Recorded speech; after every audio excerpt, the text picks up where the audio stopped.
Regulations are getting tighter, and we don't want to get fined, so what do? We need a solution that'll work within our facility's footprint, but can also improve our output or efficiency. If we don't find an alternative potable water source, it's really going to affect our production numbers. How do we approach creating a corporate sustainability plan? Okay, so where should we begin? When your challenges become complex and overwhelming, it can feel like you're falling. At Suez Water Technologies and Solutions, we're your trusted partner, and we're here to help. Every product, every process, every solution we offer is grounded in decades of experience. Our world moves fast, so we're building for the future today and giving you a competitive edge to meet whatever challenges come next. We believe that responsibility means going beyond the bottom line. That's why we're dedicated to helping you reach your goals with sustainable solutions. Because our success is defined by yours. We work closely with you to help protect your assets and improve your productivity. Everything we do is designed to drive results and provide peace of mind. The peace of mind that comes with years of successful outcomes, a broad portfolio, industry-leading water technology and process expertise, and a commitment to sustainability and innovation. It's the peace of mind that comes when you work with a trusted partner.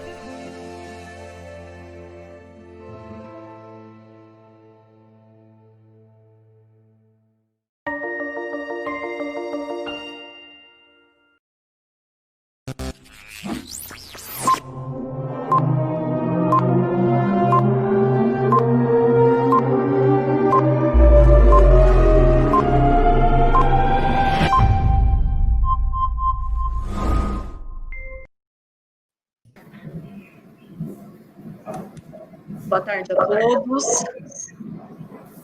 Estão me ouvindo bem? Sim, tá ótimo. Boa tarde. Sejam todos bem-vindos ao nosso seminário, em nome da UDOP, dos nossos apoiadores. Eu agradeço a presença de todos os nossos debatedores, do nosso moderador, Fernando Cullen, de todos que já estão aqui, todos interagindo já ao vivo no nosso chat. O painel de hoje, o segundo painel técnico da área industrial, nós trataremos do assunto fabricação de açúcar, rendimento, produtividade e qualidade, busca do estado da arte. Nós contaremos com os debatedores Alberto Shintaku, que é consultor, Luciano Azeredo, gerente industrial da Ativos, Grupo Ativos, sempre participando das edições anteriores, sempre conosco, nos atendendo. Francisco Lupo Filho, que é gerente industrial da unidade Branco Pérez, também sempre participando conosco dos nossos eventos. E Marcos Antônio Rissetti, gerente executivo da Vertente. Eu agradeço já antecipadamente a participação de todos vocês. E o Fernando Cullen Sampaio, que é assessor de tecnologia industrial da unidade São Martinho, do Grupo São Martinho, vai participar como moderador conosco também. Já de antemão agradeço, Fernando, sua participação, sempre dando todo o suporte, nos atendendo, né, em todas as nossas necessidades. Eu agradeço sua participação e passo a bola para você. Com você, Fernando. Bom, vamos lá. Boa tarde, pessoal. Todos que nos ouvem. Vou iniciar só agradecendo aí ao DOP. Acho que vocês não têm que agradecer, a gente que tem que agradecer ao DOP, né, pela iniciativa, né, pela sempre se reinventando, né, numa condição dessa aí, sempre trazendo, desde o início, né, dessa loucura aí, dessa pandemia, bastante conteúdo para a gente, né. É um prazer estar participando aí de mais esse evento. E esse ainda mais rico, né, de essa oportunidade de estar junto com essa turma aí, né. O pessoal são colegas, amigos aí de longa data, né? Albertão aí, trabalhamos junto lá no CTC, né, Alberto? Durante aí uns 14 anos lá, a gente tem uma vida aí, né? Sim, é verdade, Fernando. Quantos trabalhos, né, Marcão? Nas suas passagens aí, né? O Cristiano, o Francisco aí mais recentemente, né? Mas é um prazer muito grande a gente estar junto com essa turma aí. Bom, pessoal, acho que vamos falar um pouquinho de açúcar, né? É uma paixão da gente aí, né? E depois de 2 anos alcooleiro, né? O açúcar esse ano voltou a ser protagonista aí, e tudo indica, né, que no próximo ano nós vamos ter um perfil muito parecido, né? Pelo menos nós estamos nos preparando para isso, né? Então, esse assunto do açúcar, eu acho que é bastante relevante. A gente vai focar nessa questão de qualidade, produtividade, né? Onde o rendimento de fábrica tem um papel aí fundamental, muito relevante, né? Bom, então a ideia hoje a gente está discutindo, né, esses temas aí com vocês. A gente vai fazer aqui umas provocações aí para o pessoal, né, usar de toda a sua bagagem, né, toda a sua experiência. Então, a gente discorrer, quando a gente fala de fábrica de açúcar, obviamente a gente tem que estar preocupado, né, desde o início lá do processo, né, desde a cana que está entrando na usina, né. Então, para cada cana e para cada tipo de açúcar que a gente está se propondo a fazer ou está planejado a fazer, né, seja um açúcar branco, um VVHP, um VHP, nós temos aí uma receitinha um pouco diferente, né, no decorrer do processo, né. Então, desde lá as etapas de moagem, né, desde a recepção da cana, né, de fato, desde a forma como a logística ali da armazenagem da cana, sou hoje, né, em praticamente todas as usinas sob rodas, né, de como é feita essa logística para evitar degradação, a própria moenda, a quantidade de água que se aplica na moenda, isso vai interferir lá na evaporação, lá na frente, tratamento de caldo, a evaporação fundamental, né? Então, vamos tratar de todos esses assuntos aí. Um outro assunto que a gente considera bastante relevante é a questão do planejamento, né? A gente até nas oportunidades, desde a época que a gente trabalhava em consultoria e hoje dentro lá do Grupo São Martinho, a gente é muito chato nisso, né? Nós temos que ter estabilidade nos nossos processos, né?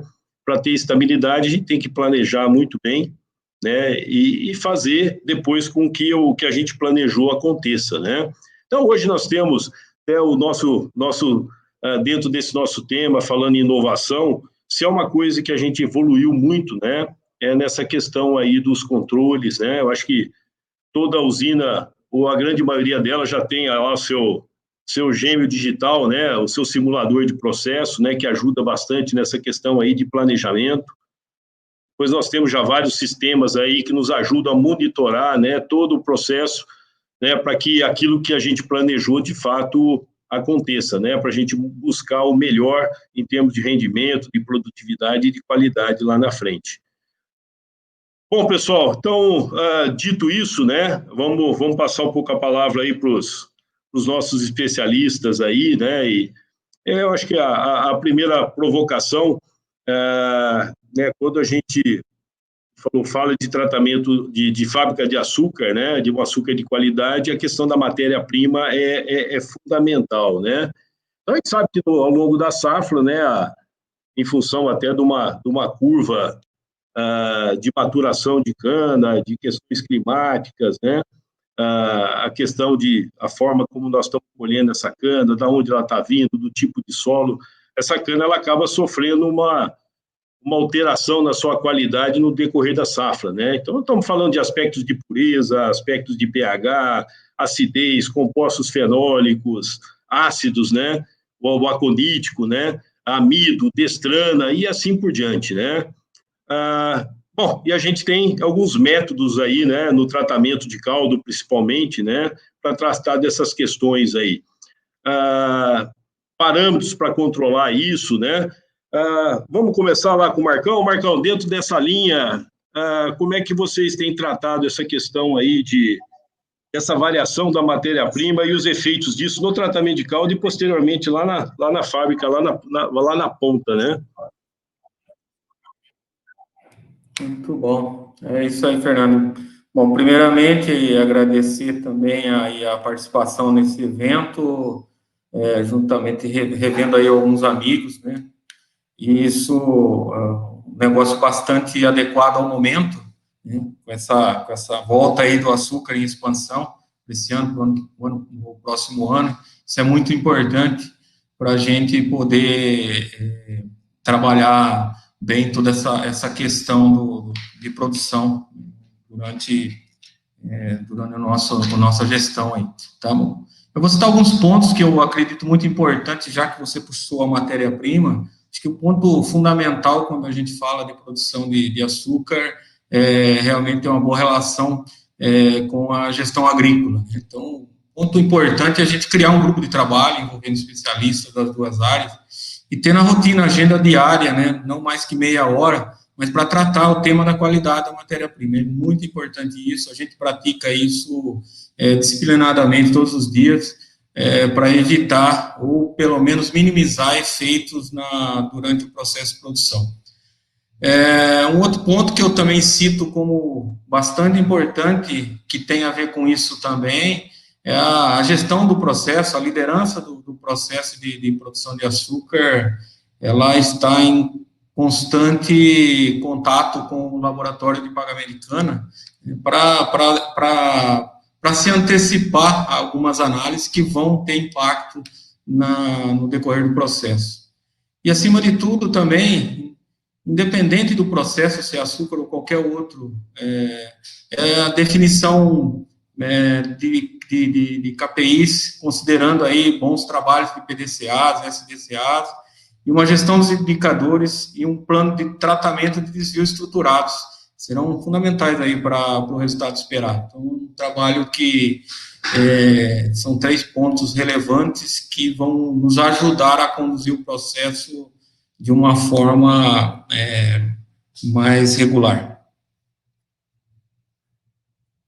Perfeito, o Marcos, eu acho que é por aí, né? Eu acho que uma questão só, complementando aí, um bom relacionamento agrícola-indústria, né? Isso é fundamental, né?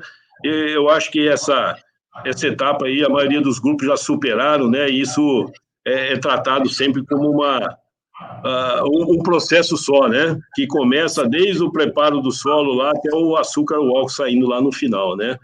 Muito, muito bom.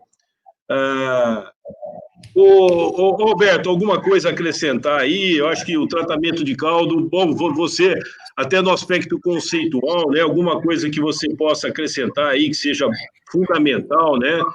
O que, na sua visão, é um bom tratamento de caldo aí, Roberto?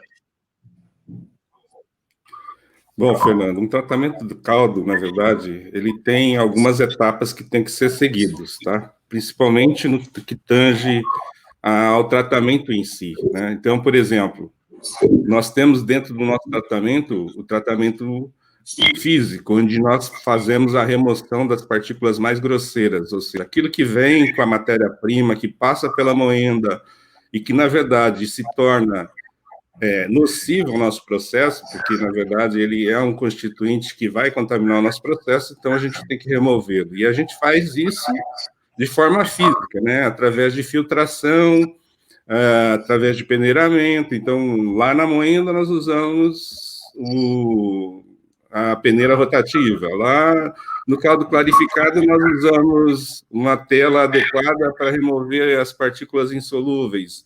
No xarope, idem, né? E, às vezes, até usamos, no caso, o flotador para fazer essa separação física, tá?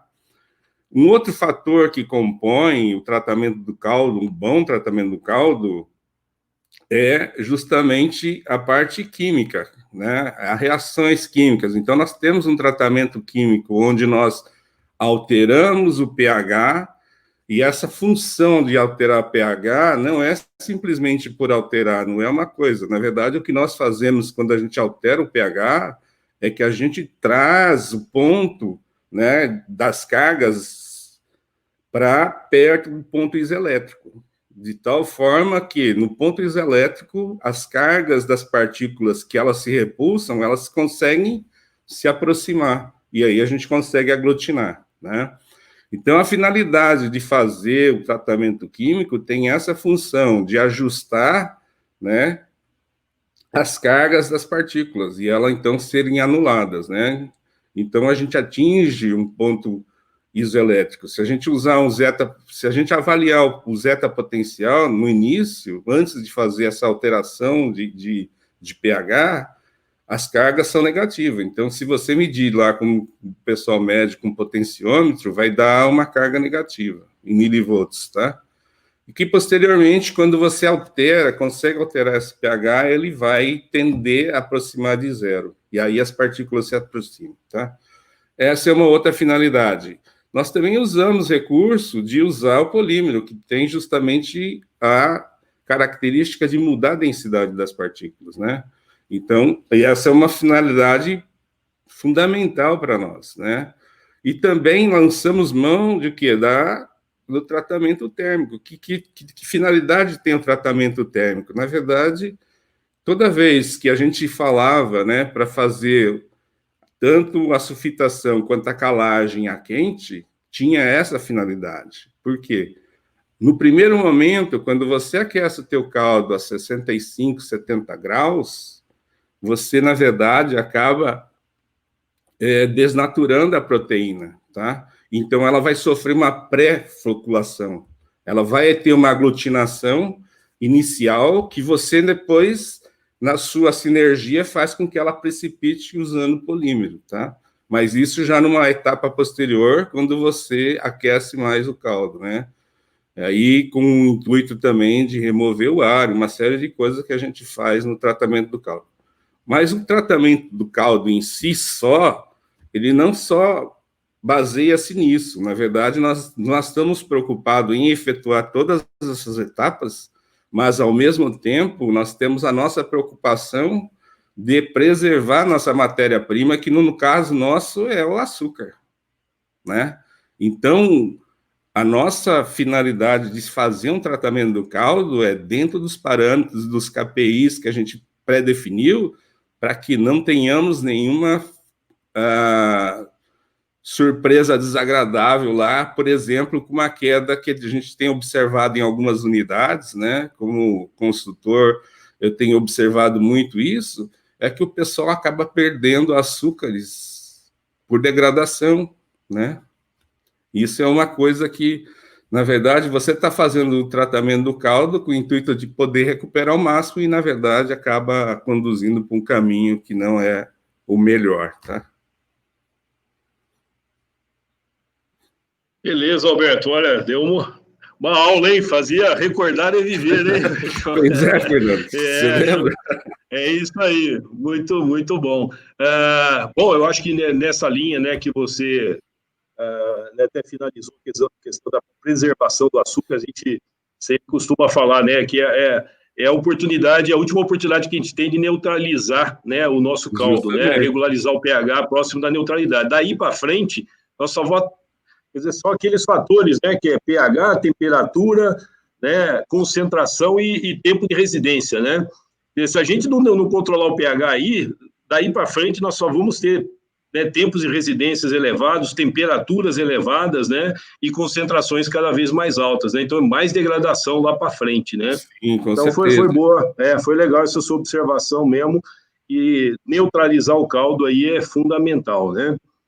O pessoal, o Cristiano, o Francisco, alguma coisa a acrescentar nessa questão mais conceitual aí de tratamento de caldo, alguma coisa diferente que vocês queiram acrescentar?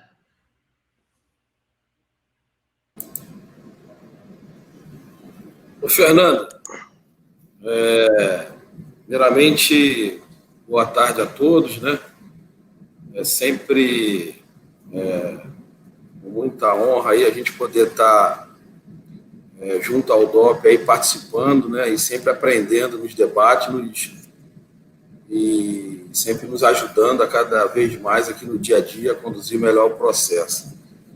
Então, com relação ao comentário abordado aí, levantado por você, né, Marcos e Alberto, Francisco, o que eu vejo assim, as usinas hoje, como você mesmo falou, todo mundo tem evoluído em tudo, né, nos controles, né, nos processos, mas a gente não pode nunca esquecer que a ciência ela não muda, né, ou seja, a gente tem que buscar fazer o arroz e feijão, né, o básico. Se a gente fizer bem o básico, a gente conduz bem a planta. E indo nessa linha, o que eu vejo assim que é que a gente tem aberto muitos olhos no nosso processo está relacionado mesmo a essa questão da destruição do açúcar, né? Ou seja, a gente tem um processo em que a gente precisa trazer a qualidade do caldo para que a gente possa ter uma boa qualidade do produto final, seja o etanol ou o próprio açúcar, que é o tema aqui, e buscando sempre olhar o que a gente pode estar perdendo nessas etapas de processo, que nós estamos falando aí desde a moenda até aqui o tratamento de caldo, né? Então, hoje a gente tem tido aqui na nossa unidade, né, na Conquista do Pontal, um trabalho em que a gente foi buscar uma estabilidade na variabilidade do pH, né, desse caldo, para que a gente possa ter aí uma condição mais adequada para que a gente, através de um pH controlado, a gente tenha uma garantia da não destruição do açúcar, né? Sabemos que é um processo que a temperatura e o pH juntos, eles vão trazer a degradação, e a gente olhava muito no passado as perdas determinadas, né?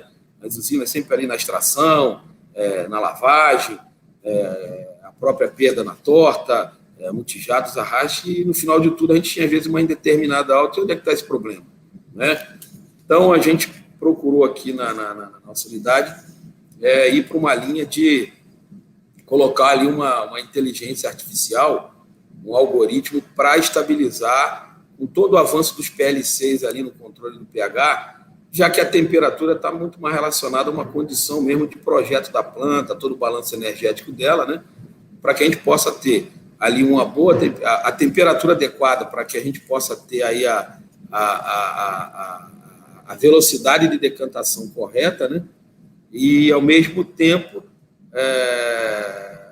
o pH dentro do decantador ali, de uma forma em que eu consiga fazer uma boa calagem ali, uma boa dosagem no caldo, e que nos garanta que a gente não vai ter nem excesso de cal, nem falta do cal, que corrige, neutraliza aí o caldo, evitando as destruições de açúcar. Então, a gente estabeleceu aqui, um dos primeiros pontos nossos de trabalho foi implementar esse tipo de controle avançado ali no algoritmo ali do PLC, que controla ali a velocidade de dosagem, com a correlação com vazão horária de caldo, para que a gente tenha a correção correta do uso do cal, para que a gente possa evitar perdas. Então, a contribuição que eu faço aí falando de uma etapa de inovação, foi a gente entender que ali era um ponto crítico, em que a gente precisava colocar um piloto automático ali na nossa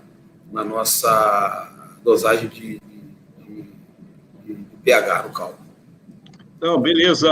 Até aproveitando, tem uma questão aqui, o Jaime Figuerucci, nosso colega lá também. Você lembra dele, né, Albertão? Quem não lembra do Jaime, né? Todo mundo lembra, Fernando. Ele está perguntando aqui na questão de sensores online, né? Para garantir a qualidade aí para medir, né, online a qualidade e quantidade de materiais, né? Eu acho que o Cristiano já entrou um pouco nisso, né? Nós tivemos uma experiência recente também na usina Iracema, um controle avançado de pH, que inclusive o indicador de saturação do cálcio, né, como redundância, né, para ter esse controle melhor. Pelo menos no meu conhecimento, né, no caldo clarificado em si, vocês têm alguma coisa aí a contribuir, pessoal? Eu não me lembro de nada assim online que possa, né, que instalado aí em operação, um zetômetro, por exemplo, né, o Alberto falou aí de potenciômetro, né? Não sei, vocês têm alguma experiência com isso? Eu vou dar continuar com a contribuição. Nós não instalamos ainda esses sensores online. O que a gente fez foi uma otimização na lógica do PLC. Tá? Então, a gente jogou esse algoritmo para que a gente pudesse ter ali uma menor variabilidade da correlação ali de potencial, né, no pH, no caldo clarificado.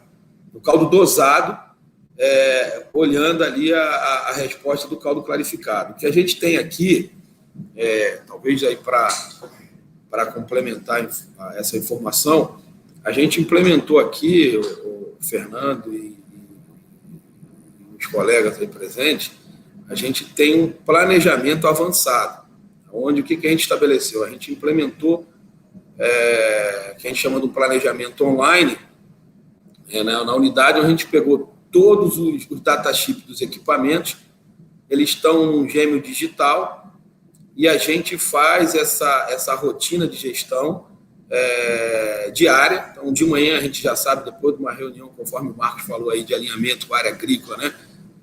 E atrelado àquilo que está no planejamento semanal, mensal e safra, né? Aquilo que a gente precisa fazer no dia. E adequado aí com a busca, no nosso caso aqui, da maximização de açúcar.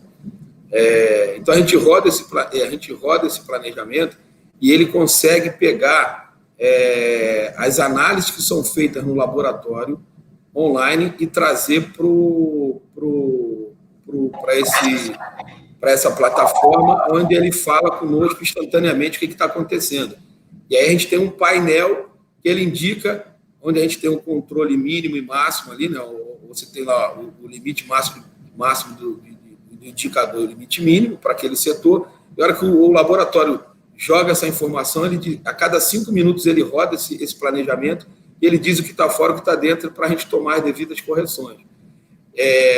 E a gente, com isso, a gente tem essa inteligência ali na dosagem do caldo bruto ainda, vamos falar do caldo, né, que vai a decantar, e ela, ao analisar, a gente consegue entender ali o delta pH que é trazido para a nossa base online de informação, né, que fica dentro do COI. Mas a ideia é que a gente integre essas duas plataformas, ou seja, a plataforma que a gente usa hoje do planejamento online, com esse controle avançado que está ali nessa parte de tratamento de caldo, que tem essa informação, para gerar um set point global, e aí ele se tornar aí futuramente um RTO. E aí a gente vai precisar entrar na linha de algumas mais tecnologias avançadas, que está atrelada aí a essas questões sensoriais que o Jaime fez a pergunta, e aqui já mando um abraço para ele, que é um grande professor, né, acho que de todos aí no setor, e que sempre trouxe aí conhecimento, né, e capacitação para todos nós, e já está fazendo pergunta, pensando lá na frente mesmo, e como é que está isso nas nossas unidades. Mas na UCP o que eu tinha que falar era isso, na parte de tratamento de caldo.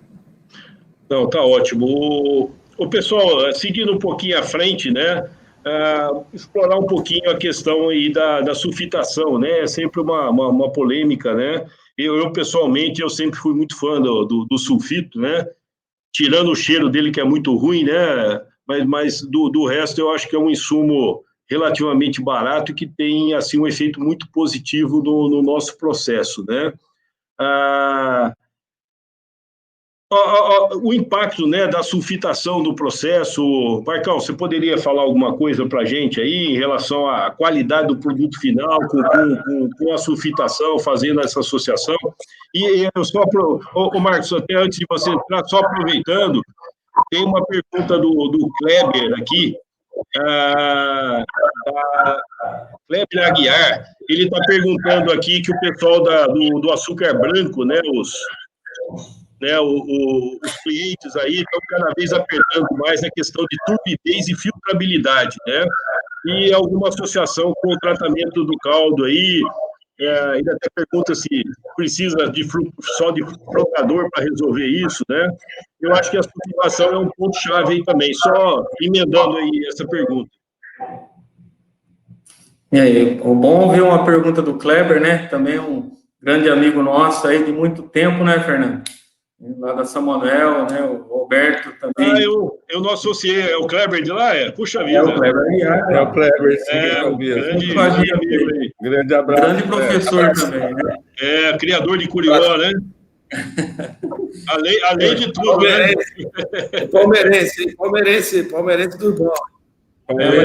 Não tem falado muito sobre isso. É gente boa. Bom, mas só para aproveitando também essa colocação, no ano de produção de açúcar fica até mais fácil. A gente sentiu a instabilidade quando na questão do tratamento de caldo, né, para açúcar, nos momentos que nós fomos com mix máximo alcooleiro, né, que as variações iam todas para o açúcar, a gente misturava caldo até para ter um volume de RT maior para a fermentação.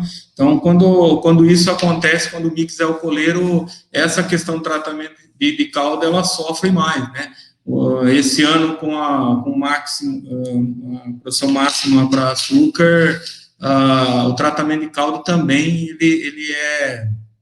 ele acaba sendo beneficiado, né? Existe mais regularidade, e é exatamente isso na sulfitação também, né? Tenho certeza que depois o Alberto, né, conhecedor das reações químicas aí, não sou especialista nisso, né, mas uma das coisas que a gente tem um efeito bastante positivo principalmente na questão da turbidez que o Kleber levantou, essa estabilidade na sulfitação, né, além de outros processos posteriores, como flotação e tal, mas é muito importante realmente a gente ter controlar bem a vazão de caldo, né, atrelada ao controle de nível, né, do tanque anterior. Temperatura do forno também é um ponto essencial, tem ter uma boa integração, né, da automação entre a rotação do forno, a calha de alimentação, assim como o controle de entrada de ar de combustão, né. Temperatura, a gente sempre trabalha aqui com no máximo 420 graus no forno, e também tem o controle de temperatura do gás resfriado, né? Aqui a gente trabalha em torno de 200 graus, e o controle é normal, normalmente, em quase todas as usinas, um controle de automático de válvula de água. Manter a pressão também nos bicos ejetores, ponto super importante, né? E também manter uma rotina de limpeza dele. Então, isso é o que a gente faz aqui, e como aqui nós temos uma característica um pouco diferente da maioria das usinas, nós temos aqui um difusor de bagaço, que nós chamamos, né? Tem um primeiro terno e o difusor. Então, quando você tem máximo açúcar, a gente também pega o caldo difusor, que dificulta um pouco, principalmente essa questão da turbidez, da filtrabilidade. Então, a etapa da sulfitação, do bom controle da sulfitação é essencial. Então, aqui a gente trabalha dessa forma. Tá ótimo. Eu só queria complementar uma coisa, né, da pergunta já também emendando um pouquinho na pergunta do Kleber aqui, com relação à turbidez e filtrabilidade, né, além do flotador de xarope, que obviamente em relação à turbidez, ele é fantástico, ele chega a tirar mais de 80% da turbidez, mas é a questão do P2O5, né, a correção do fósforo, né, e principalmente associado, quando a gente faz açúcar branco, repensar aí a questão do sacarato de cálcio, né, também ajuda bastante, né. Roberto, alguma coisa aí a acrescentar?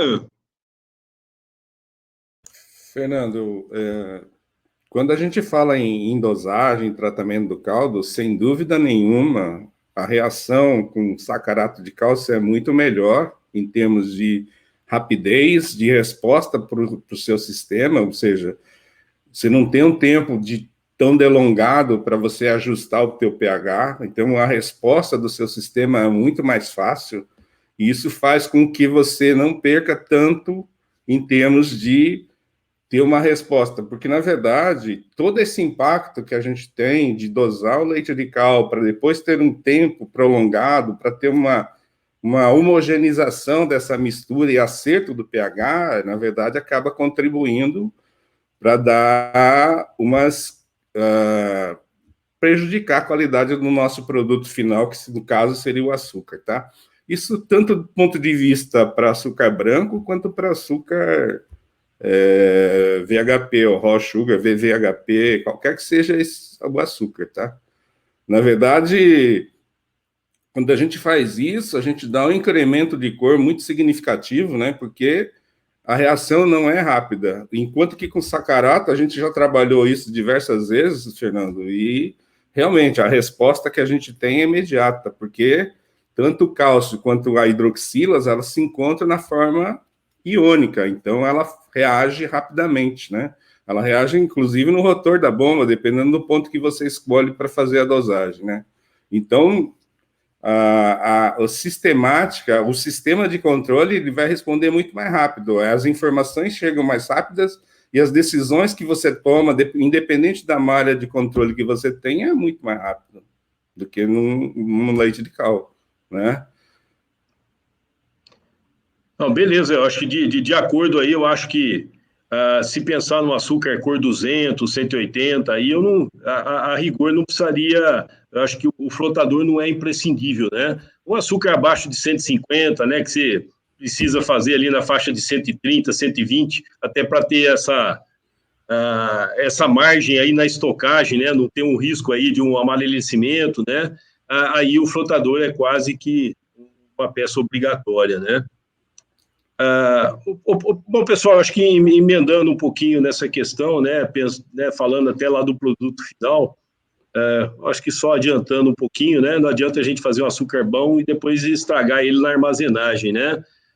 Alguns aspectos relevantes, pessoal, que pode estar acontecendo lá na armazenagem, né, e que nós podemos tomar algumas medidas no tratamento de caldo preventivamente para proteger os açúcares lá na armazenagem. Como é que vocês veem isso?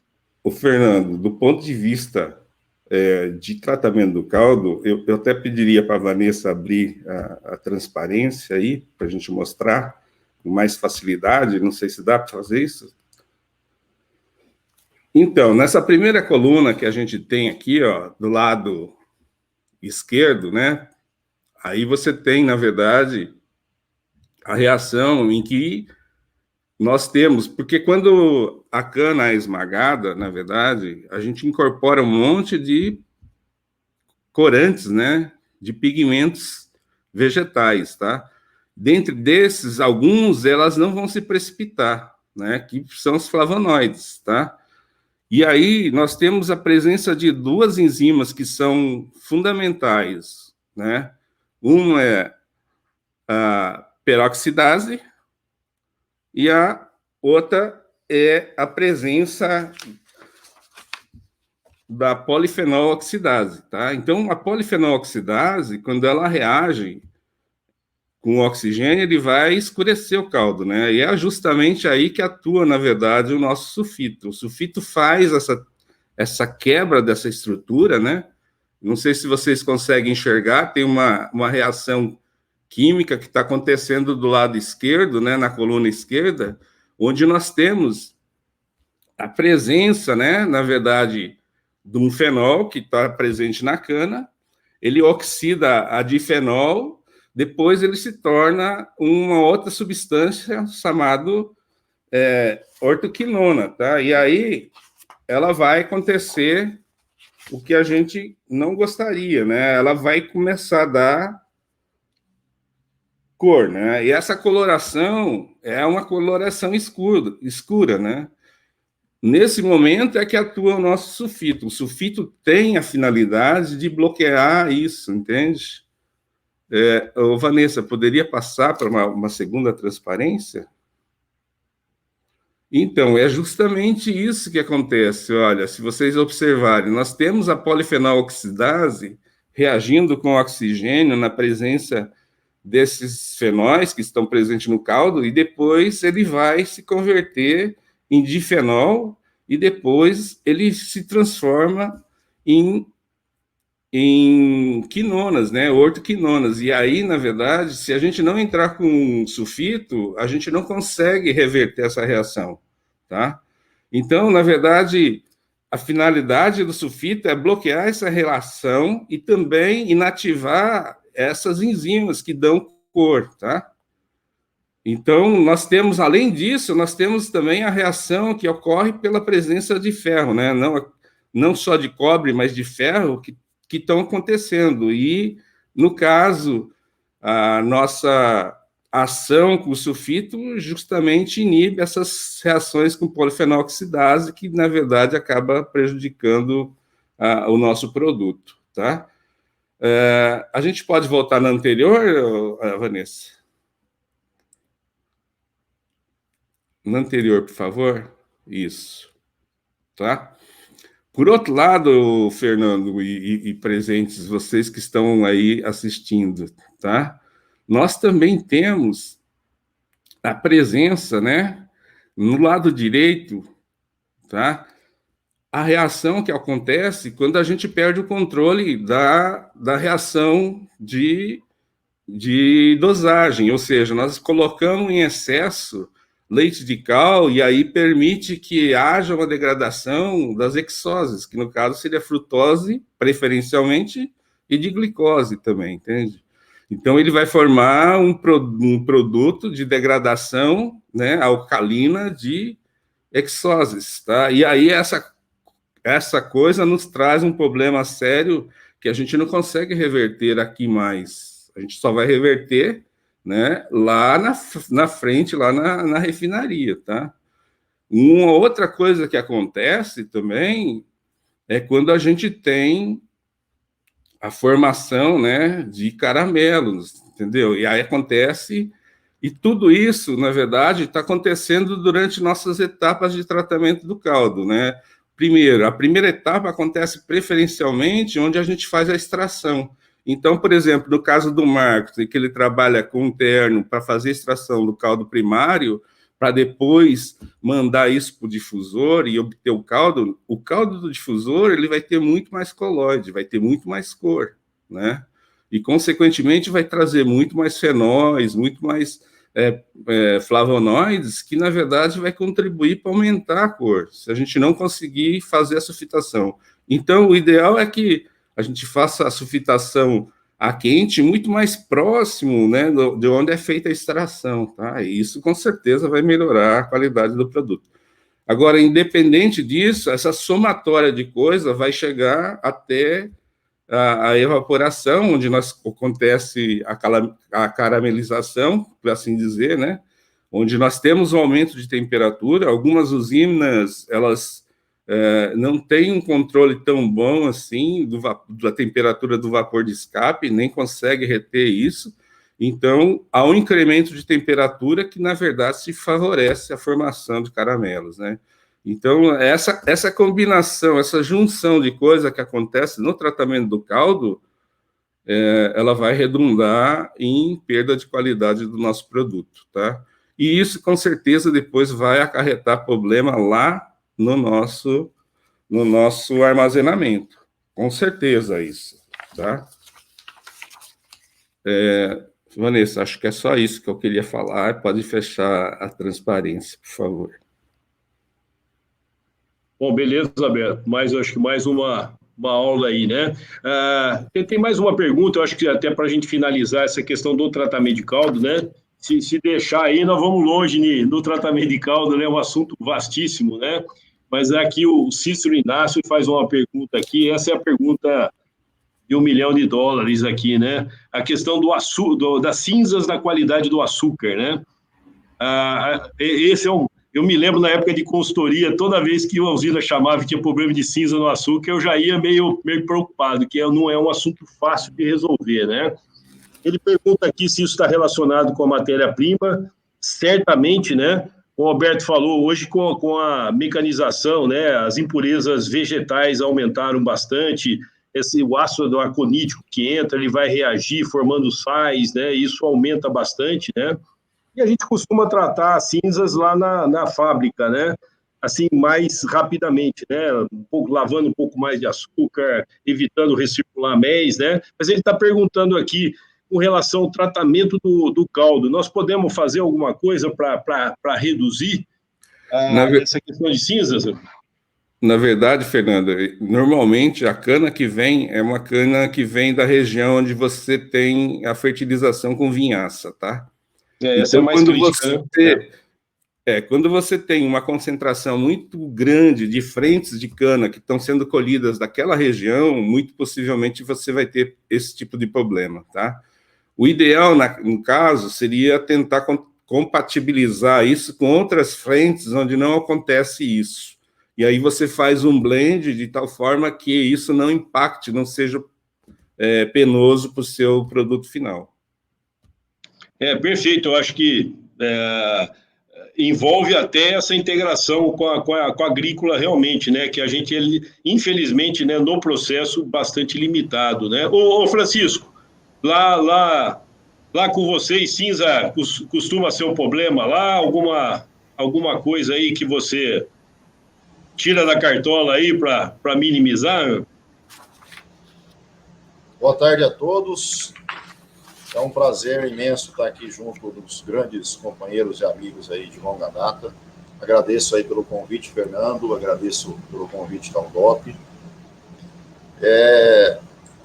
Tratamento do caldo demandaria aí bastante tempo para a gente discutir o assunto, né? Que se fizer bem feito lá atrás, lá na frente é muito mais fácil. Mas só para completar, então, o que foi falado aqui, eu dou grande importância aí para o preparo do leite de cal. Não é só a dosagem, né? Não é somente o que o Cristiano falou ali, que é extremamente importante de você ajustar o pH no mínimo da oscilação possível, mas o tempo de residência, o tempo de maturação dessa cal na preparação, né, na minha opinião, aí é de extrema importância, e isso a gente trabalhou lá atrás e o resultado não poderia ser melhor. Então, a preparação do leite de cal aí com tempo de residência. Foi falado também aí da importância da temperatura do vapor de escape, né? Tem que ter lá um dessuperaquecedor dimensionado corretamente, dentro lá dos 130 graus lá de temperatura, para que realmente evite esse tipo de problema aí. Então, são coisas básicas que todo técnico aí tem que tomar cuidado. Além disso, né, eu poderia acrescentar aqui também o preparo do polímero, né, tem que usar toda a técnica aí de abrir a cadeia, a rotação correta do dosador, do mexedor, tempo de abrir a cadeia. Então, tudo isso são coisas básicas, né, que a gente tem que falar quando está falando de tratamento. Né, fazendo isso bem feito, feijão com arroz, como o Cristiano falou, aí sim a gente pode pensar em implementar esses processos, esses algoritmos aí, que já é uma fase posterior, né, à situação básica aí. Mas esses pontos são de extrema importância. E a cinza... Opa, pode dar sequência aí. Vou terminar aqui para tentar falar alguma coisa da cinza. Realmente, cinza é o limitante aí da qualidade do açúcar na fábrica hoje, né? Quem faz GHP não tem problema com cor. Ultimamente, a umidade, né, por ter mudado aí o parâmetro, até então, até 2 anos atrás, era no máximo 0,15 a umidade. Então, você poderia trabalhar com ela bem baixa, em algum momento, que não teria problema. Hoje, 0,10 a 0,15. Então, hoje ficou um pouco mais complexo a questão aí de ajustar a umidade nessa faixa estreita aí. E a cinza, né, em algum momento aí do ano, né, em algum momento da safra, ela aparece aí com mais frequência, e ela acaba derrubando a produção, né? Que nem o Fernando falou, você vai tentar lavar mais o açúcar, você vai ter que tirar ela lá de alguma maneira. Então, essa questão aí de trabalhar com a agrícola, né? Que, não coloca muita cana de vinhaça, capricha na limpeza da cana. Essa questão aí do blend é o que temos hoje, né? Que funciona. E acho que essa conversa com a agrícola que já foi realmente superada, né? Eu também vejo isso aqui na unidade nossa, que hoje é bem tranquilo, se trabalha aí de uma maneira bastante flexível, né? Eles estão preocupados com a gente está preocupado com eles, e assim funciona bem. Mas, né, cinza, ela vem com a cana, ela vem na matéria-prima, pouco se faz aí no tratamento, né, quando se tem um índice elevado, e aí acaba tendo que lavar um pouquinho mais o açúcar, e tirar isso na fábrica. Esse ano, né, essa safra, não sei se para todos, mas a cana ela está um pouco diferente, ela está uma pureza maior que a média, né? Eu vi isso aqui na nossa unidade, nas unidades vizinhas.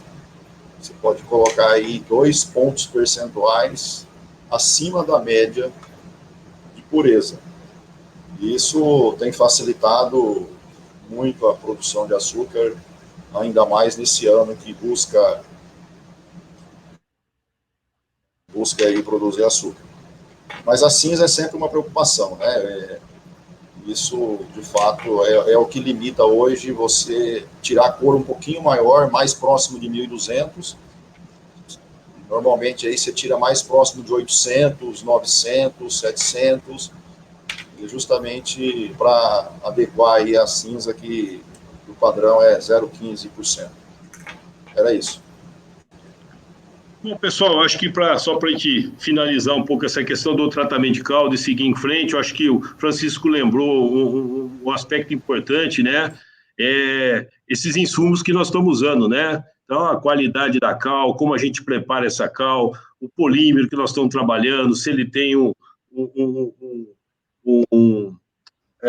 uma cadeia aí, né, um polímero com grau de hidrólise elevado, um peso molecular elevado, né? Então, tudo isso vai interferir bastante aí no nosso processo também. E só reforçando até em função da pergunta do Cícero, né, eu acho que uma solução interessante, cuidado, né, a gente concentra as cinzas lá nos méis, né? Então, recircular mel tem que ter muito critério, muito cuidado para isso, né? Então, desde a separação de méis da centrífuga, como a decisão de recircular esse material.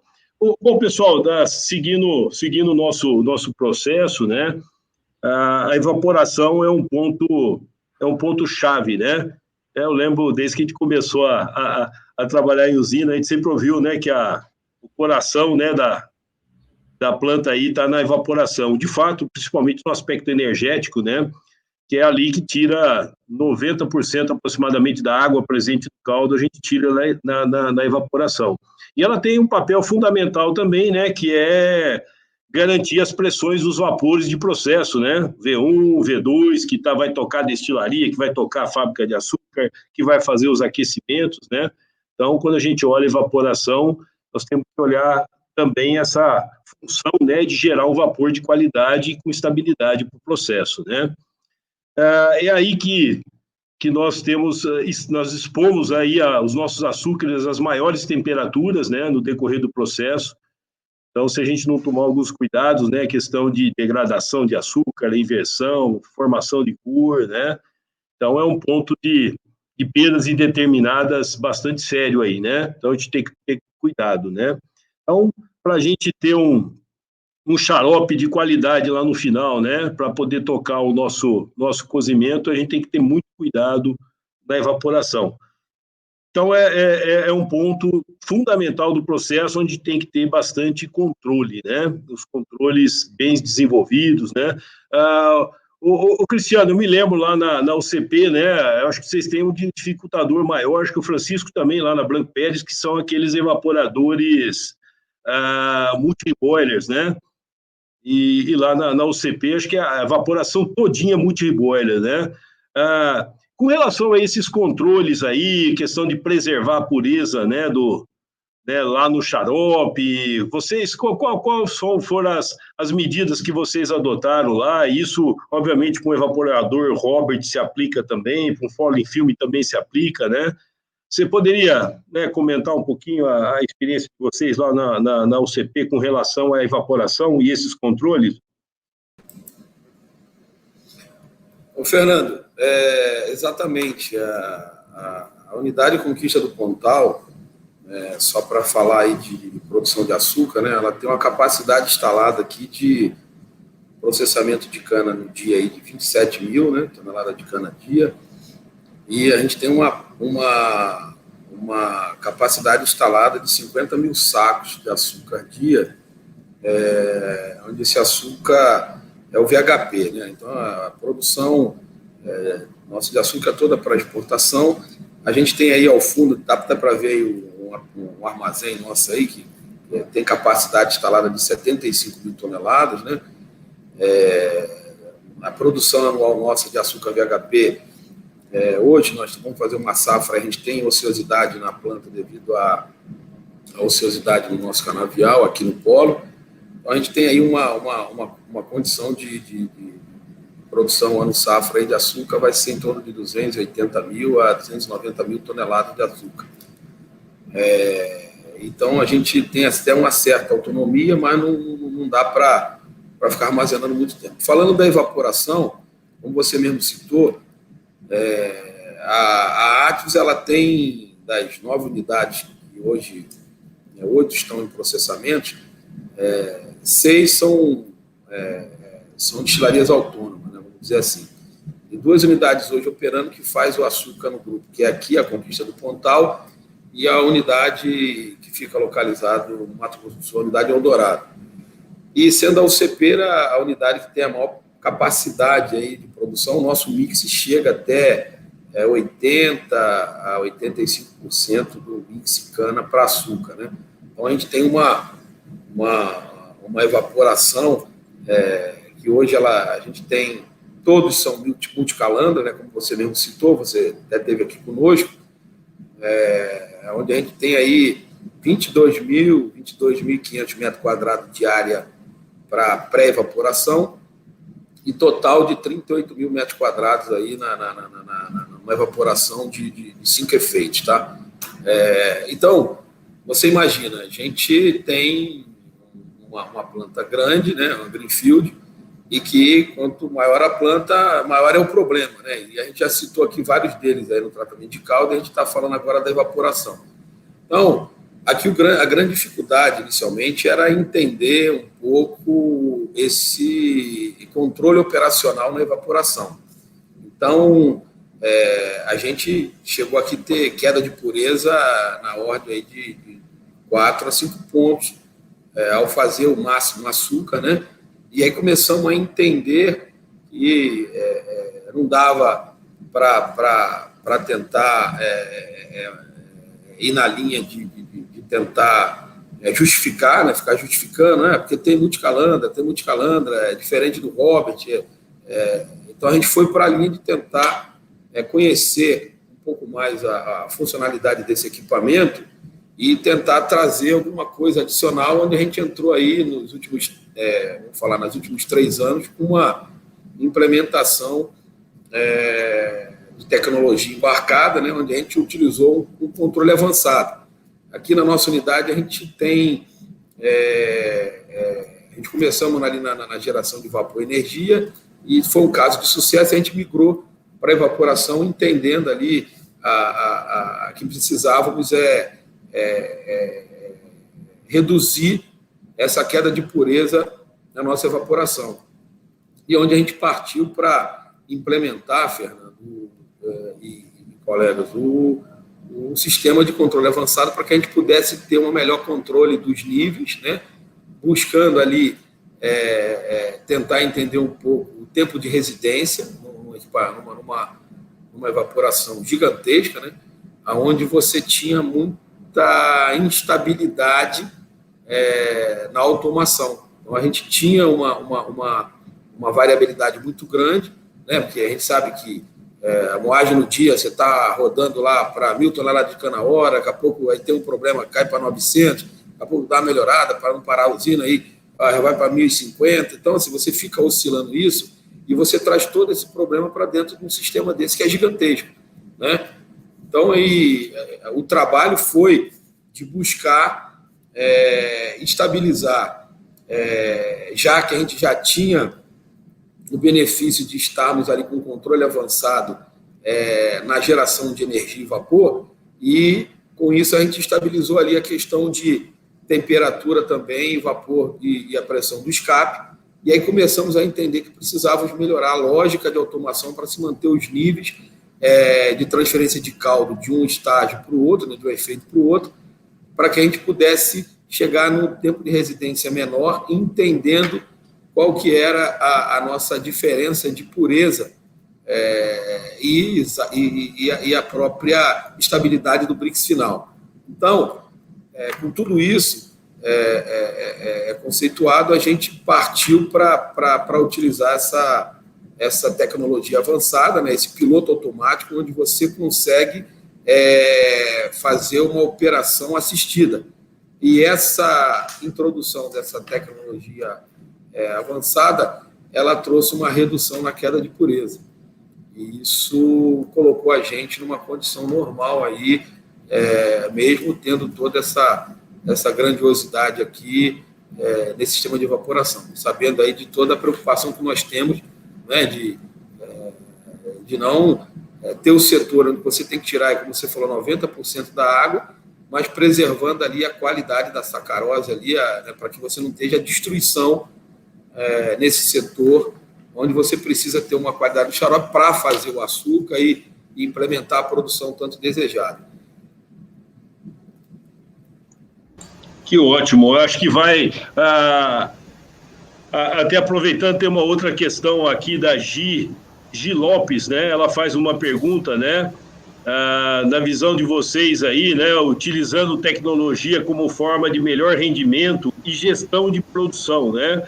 Eu acho que parte da pergunta da Gi aí, eu acho que o Cristiano respondeu legal aí, né? Que é o uso de tecnologia para melhorar os rendimentos, né? Que, mesmo que seja ali setorial, né? Muito bom. Bom, pessoal, acho que pensando ainda em padronização, né? Essa questão da qualidade do produto final, a evaporação tem um peso também, né? Ajudar a dar uma estabilidade, né? Essa questão do BRICS, pressões de vapor.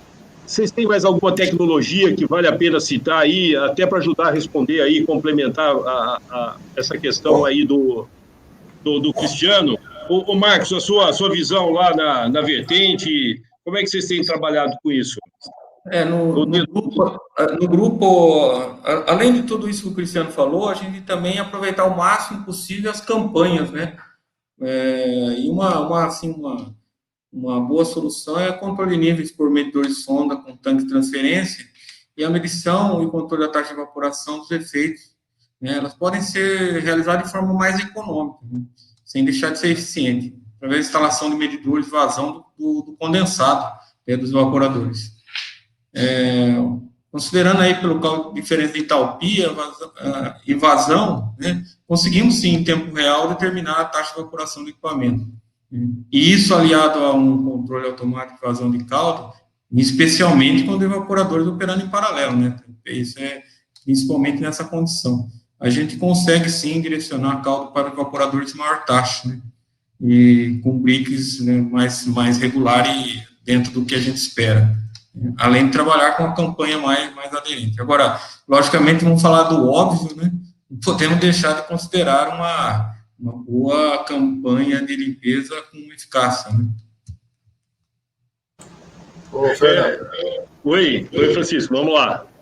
Deixa eu complementar aqui sobre queda de pureza aí na evaporação. De fato, acho que nós técnicos aí, toda a usina tem que estar preocupada com esse dado aí que é importante, né? Se você está tendo uma queda de pureza fora do normal, algum problema você tem. E isso vai, com certeza, representar em menor eficiência. Você está degradando o açúcar aí. E na evaporação nós tivemos lá, logo que iniciou aqui os reboiler, né, em 2002, logo começou a funcionar o pré-evaporador nosso, que é reboiler. Nós percebemos aí uma queda de pureza lá da ordem de 4 a 5 pontos, justamente aquela mesma queda aí que o Cristiano citou. E aí nós avaliamos que era exatamente no pré-evaporador, no equipamento reboiler. Esse que era o problema aí. E aí uma consultoria, né, contratamos uma consultoria e fez uma modificação no equipamento. O equipamento ele é projeto aí Dedini e foi modificada por esse consultor a fim de diminuir a recirculação que tinha. Estava recirculando muito caldo pré-evaporado aí do balão, voltando para o aquecedor, e isso estava fazendo com que desse essa queda de pureza aí. Então foi foi feita uma modificação no cone do balão, bem na parte inferior dele, onde o caldo que entra, o caldo clarificado, não mistura mais com o caldo evaporado. Então, ele passa ali pelo cone do balão, um flange cego que tem em cima ali, já vai direto para os aquecedores, ou seja, tirou essa mistura, né? Existe uma mistura ali no fundo, e resolveu o problema, tá? De fato, a queda de pureza hoje é irrisória aí. Então, só para vocês entenderem, né, a Branco Peres hoje tem uma evaporação aí mista, né? Tem reboiler, tem Foley Film, tem Robert, mas nenhum problema, tá? A queda de pureza aí dentro da normalidade, uma planta aí pequena, que vai fazer 104 mil toneladas de açúcar esse ano.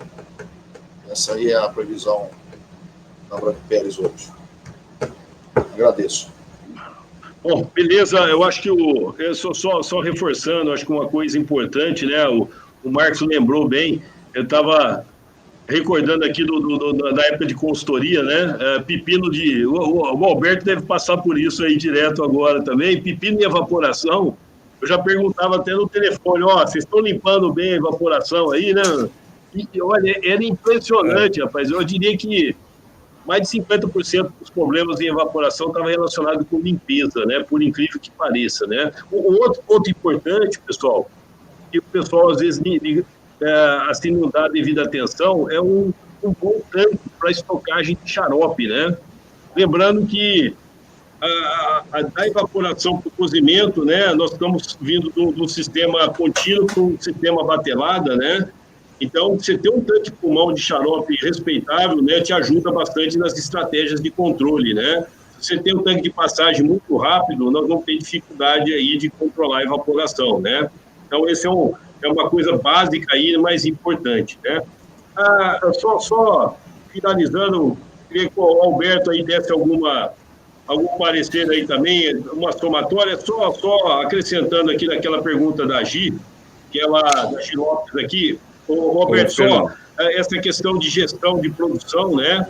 Eu acho que hoje a gente tem ferramentas muito interessantes aí, né? A questão de gestão de produção, são sistemas, né? Aquele pessoal da Soteica, o pessoal da Pentagro, né? Com o PGDI, tem coisas já bastante avançadas, né? Eu acho que o Cristiano tem o PGDI instalado lá, né? Ajuda bastante, além desses controles avançados, né? Que o pessoal já descreveu aqui, tá ok? Alberto, alguma coisa aí para somar? Fernando, assim, tanto o Francisco quanto o Cristiano, eles, se não me falha a memória, eles produzem açúcar VHP, tá? A queda de pureza pressupõe que, na verdade, você está invertendo o açúcar, né? Por quê? Você está perdendo a pol, né? No caso, por isso que está dando uma queda de pureza, tá?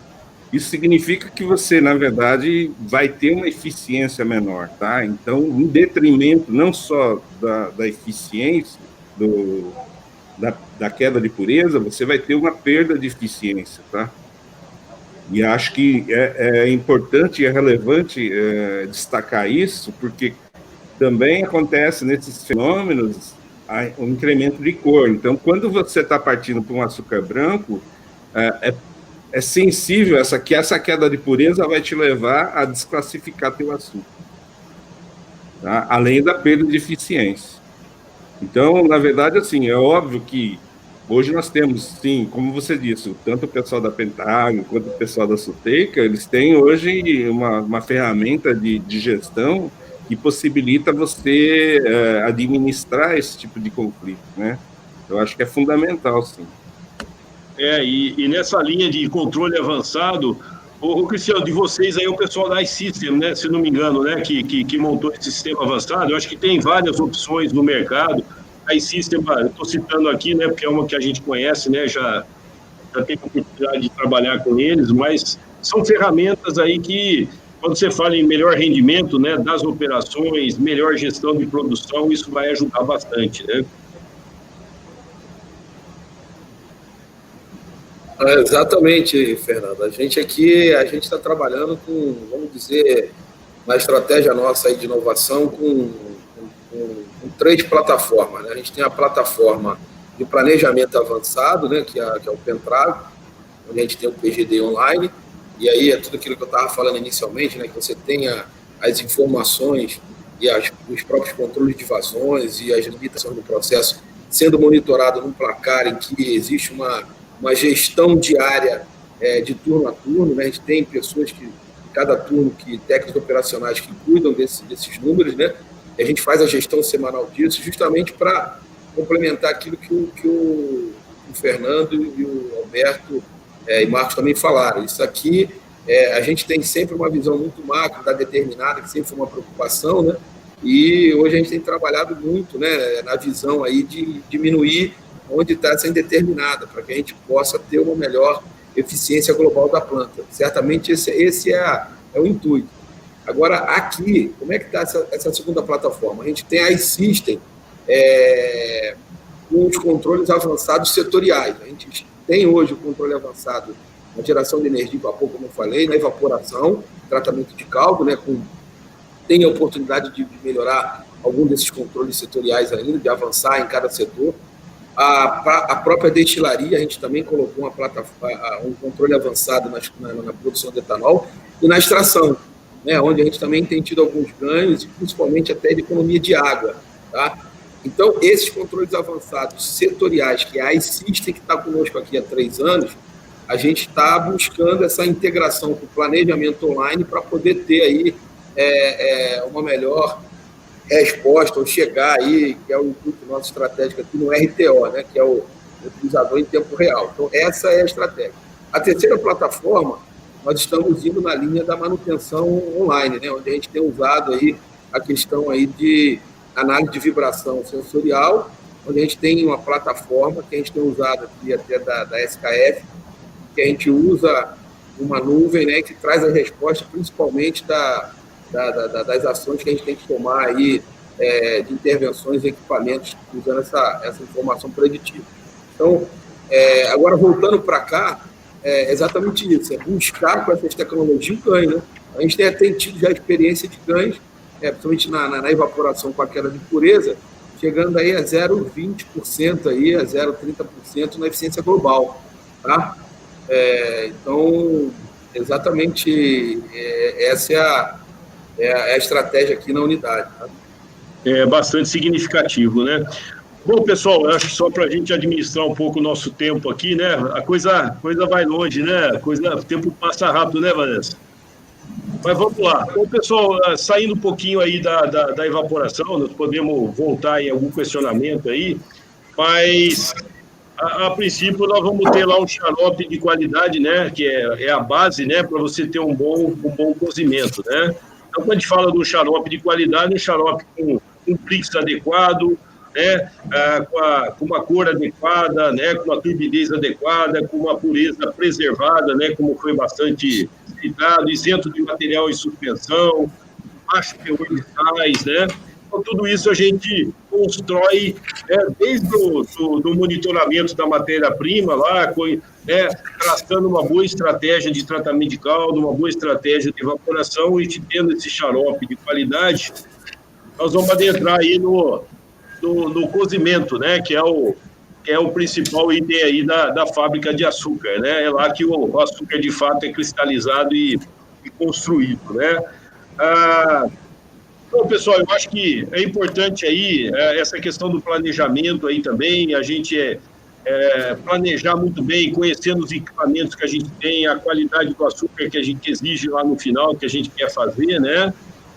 É onde a gente, nesse planejamento, estabelece volume de semente que nós vamos utilizar, o número de cortes que nós vamos estar praticando, né? Se nós vamos separar mel nas centrífugas ou não, se nós vamos recircular mel ou não, se nós vamos diluir magma, né? Então, existe uma série de ações, de estratégias, né, que um planejamento nos ajuda bastante, né? Então, dando sequência nessa linha, né? Vamos falar um pouquinho de semente, pessoal. Como é que vocês tratam a questão da semente nas unidades de vocês, né? Quem que cuida disso? É o laboratório que prepara, o pessoal lá na planta que prepara, alguns cuidados, só para... Que a base, né? Uma semente de qualidade garante, nos ajuda, né, a garantir aí um cristal de qualidade, né? Quem poderia começar aí?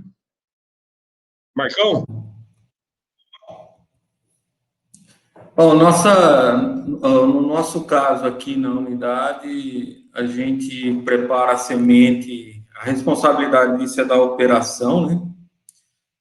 A gente monitora isso frequentemente, fazendo verificação através de microscopia, e normalmente a gente usa malha 30 para a formação dessa semente aí. Então, é feito, a responsabilidade é da operação. Mais algum comentário, pessoal? Eu acho que o Marcão falou essa questão de... eu me lembro na época de consultoria, né, o pessoal achava que é muito preciosismo, né, mas a gente recomendava trabalhar com açúcar ou de melhor qualidade possível, né, mesmo quem produz lá um VHP, né, um VVHP, mas se possível, né, preparar a semente com um açúcar branco, né, um açúcar branco, peneirado, né, é o núcleozinho do nosso cristal lá, né, então quanto maior a qualidade, né, dessa semente, né, lá no núcleo, né, melhor vai ser a qualidade do nosso açúcar, né? Tá ok? Então, eu só chamaria atenção essa questão também de se a produção que toma conta, né, que faça com alguns cuidados, né, porque questão de temperatura, aonde acondicionar isso, né, aonde armazenar, lembrando que a base é uma emulsão, isso, né, álcool que está ali dentro, né, se a gente não tomar cuidado com temperatura, o álcool evapora, né, e a semente muda a consistência dela, né, de utilização em utilização, né. Bom, só para a gente citar um pouquinho essa questão da semente, e entrando um pouquinho agora na granagem, que eu acho que é o ponto-chave, né, do cozimento, né, é onde a gente, de fato, forma o açúcar, né, e as etapas posteriores, né, massa B e massa A, é basicamente fazer esse cristalzinho que a gente formou lá na granagem e fazer ele desenvolver, né. Então, existe uma série de cuidados aí nessa operação de granagem. Ô, Alberto, você poderia falar alguma coisa a respeito aí? Eu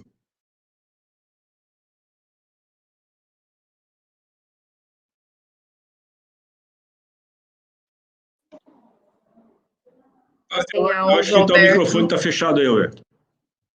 Então, quando a gente fala da granagem, na verdade, um ponto fundamental é você fazer a puxada, né, para cobrir a tua calandra, para poder começar a concentrar até chegar ao ponto em que você vai fazer a adição das sementes, tá?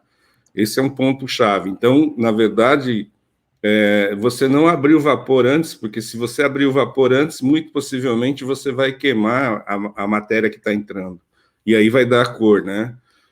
Se for um VHP, talvez não tenhamos tanto problema, mas se for um açúcar branco, nós vamos ter problema, porque o núcleo vai começar a ficar mais escuro, o mel vai estar mais escuro. E depois, na sequência, quando a gente está com o pé já formado e tal, e a gente sobe isso, né, sempre manter a regularidade no vácuo que a gente está trabalhando, para que a gente tenha sempre uma temperatura mais baixa possível, né. A gente trabalha aí com 25 polegadas, mas a maior parte das usinas que a gente tem dado consultoria, dificilmente chega-se a esse valor. Normalmente chega a 18, 23, 12, e aí vai ficando, vamos dizer assim, uma coisa que contribui e favorece para a gente ter um aumento de cor.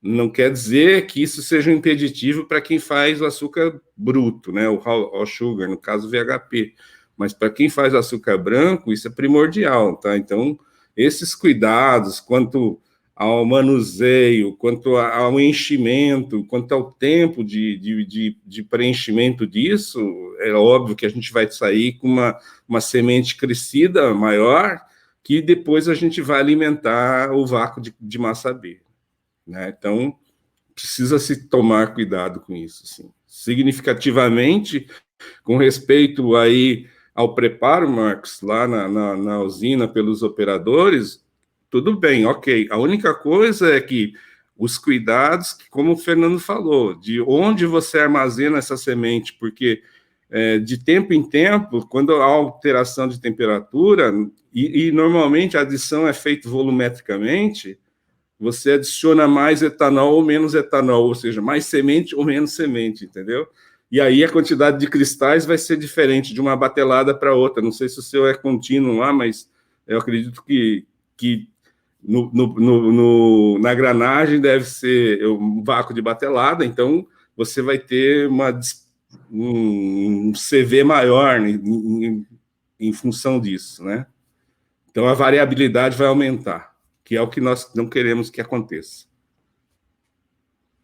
Fernando, não sei se respondeu aí. Não, tá perfeito. Eu gostaria só de chamar a atenção em alguns pontos, né? Sempre lembrando da base, né? Como a gente falou lá, do limpeza de evaporação, tanque de xarope é fundamental. Pessoal, quando a gente fala em granagem, né? Normalmente a gente conduz a granagem no mel, né? Diluição de mel é um aspecto fundamental dentro de uma fábrica de açúcar, né? E às vezes a gente negligencia um pouco isso, né?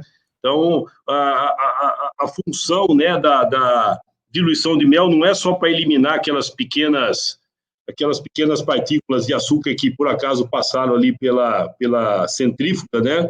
Mas também de acrescentar água, né, nesse mel, que vai, na evaporação, né, no cozimento, tanto na granagem como na massa B, é o que vai ajudar a movimentar essa massa e fazer o cristal crescer de forma uniforme, né? Então, essa é uma das bases também que a gente tem que tomar bastante cuidado. Um ponto que eu queria chamar a atenção é o ponto de granagem, né? A gente vê, eu lembro na época de consultoria, cada lugar fazia de um jeito, né? Na hora de entrar com a semente, né? A hora que a gente chega ali no ponto de supersaturação adequado, né? Que normalmente uma sonda nos auxilia nisso, né? A gente entra com a semente, nessa hora a gente para de alimentar o vácuo, né? Para de alimentar, ou a gente não tira o vapor, mas para de alimentar, ele continua concentrando, né? E a gente corre o risco aí de sair fora desse ponto de supersaturação, né? Na experiência de vocês aí, o Marcos, o Cristiano, o Francisco, como é que o pessoal faz nesse ponto, aquela questão do tempo de espera para entrar com água, como é que o pessoal conduz isso lá no dia a dia? Alguma coisa aí que vale a pena ser acrescentada? Não, sim, Fernando, eu acho que isso é válido, é uma operação que é feita, realmente dá um intervalo, né, dá um corte no vapor para pegar, como o próprio Alberto falou, né, e depois, sim, a gente entra com água. Se a gente for levar a fundo, né, a gente deveria pensar, se a gente conseguisse manter com estabilidade, e isso aparentemente nós não temos ainda instrumentos para controlar bem essa faixa que a gente trabalha ali, né, na zona metastável. Se a gente conseguisse trabalhar isso, não precisaria interromper a alimentação, simplesmente deixar ela muito pouco aberta para continuar ali, né, naquela faixa de 1 a 1.2, né, mais entre 1.10 e 1.15, mas hoje com sonda de concentração fica um pouco difícil com isso, né, a gente tem que imaginar, além da sonda, outros meios, outros modelos, e chama atenção que a gente deveria, né, nós deveríamos pensar até em observar outros segmentos que usam o processo de cristalização, como, por exemplo, farmacêutico, salvando as diferenças aí, mas a gente deveria começar a pensar isso em modelos que fizessem com que a gente trabalhasse mais alinhado, essa faixa, ela diminuísse de 1 para 1.2, diminuísse essa amplitude, né? Mas a gente realmente não tem isso. Então, é feito esse corte na alimentação e também é adicionado água, assim, em um determinado momento. Mas eu chamo a atenção, Fernando, já puxando um pouquinho o assunto do cozimento, que eu acho que de tudo que a gente falou até agora, é o ponto mais relevante e mais, talvez, preocupante, porque a gente discutiu com a agrícola, sabe a qualidade da cana, a gente, diante de tudo que o Alberto e os demais falaram aí, a gente consegue uma estabilidade boa, nós temos meios para conseguir uma estabilidade boa no tratamento de caldo. O Cristiano falou muito bem aí sobre controle de evaporação, eu acho que a gente consegue também manter um xarope aí com BICS mais estável, com volume estável. Você citou a questão do tanque, do volume do tanque, para a gente ter um fôlego a mais, para evitar de ficar segurando o processo na evaporação. Tudo isso daí está fácil, investir pouco, a gente consegue controlar isso, né? Quando a gente vai para o cozimento, a maioria das usinas que a gente vê ainda, né, só para a gente fazer uma reflexão, ainda o cozinhador, ele tem lá uma plaquinha de cozinhador de campo, ele tem uma placa pequena de acrílico, onde ele pega uma amostra ali, né, coleta uma amostra da massa ou do mel que vai estar ali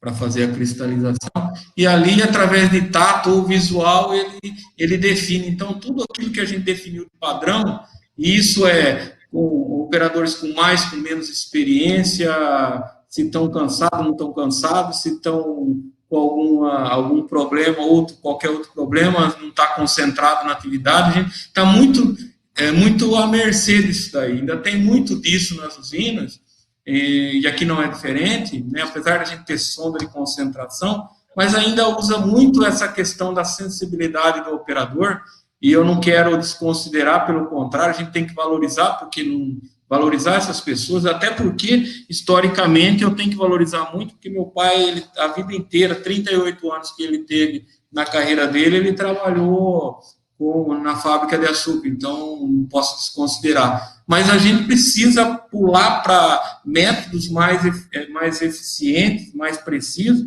para conduzir, porque tudo que a gente fez para trás, né, é nesse momento que talvez a gente vai comprometer toda a questão do produto final. Então, eu diria que pensar em refratômetros, né, juntamente com sondas que já existem, né, visualização online do tamanho do cristal, do desenvolvimento do cristal, para você definir realmente o quanto vai ter de cristal lá na frente, né, na massa, né, aproveitar o máximo possível de cristal nessa massa, chegar a 55% de cristal, nós ganharíamos com o ativo, ganharíamos com consumo de energia, né, com recirculação de produto, né, com recuperação de fábrica, e isso a gente ainda tem uma grande oportunidade nessa área aí, tá? Então, eu diria que, para efeito de cozimento, acho que vale a pena a gente investir um bom trabalho de pesquisa, um bom trabalho de benchmark com outros segmentos, e para poder garantir realmente que, na hora que o produto saísse lá na frente, tivesse um AM, um CV, dentro daquilo que a gente projetou na produção, dentro daquilo que a especificação pede, né? Um dos grandes problemas que nós temos, principalmente em VHP, é CV, né? Isso, lembrando dos acidentes que nós já tivemos em função de poeira, né? Então, tudo isso está relacionado com o cozimento. Eu acho que vale a pena a gente trabalhar e entender melhor o que tem no mercado, investir. Eu sei que é caro, a gente sabe que é caro, né? Isso não tem um valor baixo para investir, mas a gente tem que pensar que, de tudo que a gente fez até o cozimento, eu acho que é ali que o trabalho tem que ser feito. Ainda eu vejo uma questão mais artesanal, de sensibilidade. Por mais tecnologia que a gente tem, eu não sei meus colegas o que eles têm de tecnologia, mas ainda vejo o cozinhador lá com o seu dedinho lá na plaquinha, fazendo pão de fio, e definindo se está bom, se não está. Mas por aí. Não, perfeito, Marcos. Eu não sei, alguém aí, alguma coisa a contribuir, só chamando a atenção, né? Esse evento da UDOP é de inovação, né? Acho que quem nos está assistindo aí, fornecedores, né?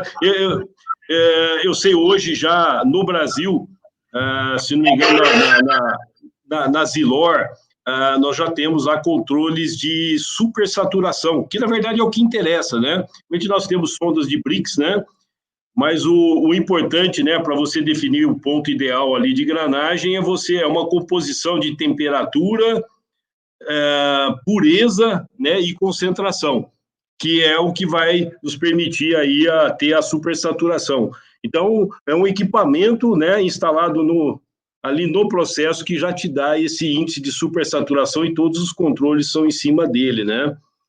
Então, a gente tem coisa para evoluir, né? Eu acho que não é nenhuma novidade, é novidade no Brasil, mas aí fora, né? São câmeras, né? Sensores internos ou vácuo que ele faz a leitura do AM, do CV, do açúcar dentro do cozimento, né? Hoje a gente faz essa análise em laboratório e lá no produto final, né? Então, nós temos bastante coisa realmente aí para evoluir, né? Nós, como aí os maiores produtores de açúcar do mundo, né? Nessa área aí de controles, né? No cozimento, a gente deixa muito a desejar. Um outro desafio aí, né? Para o pessoal que está nos vendo, né?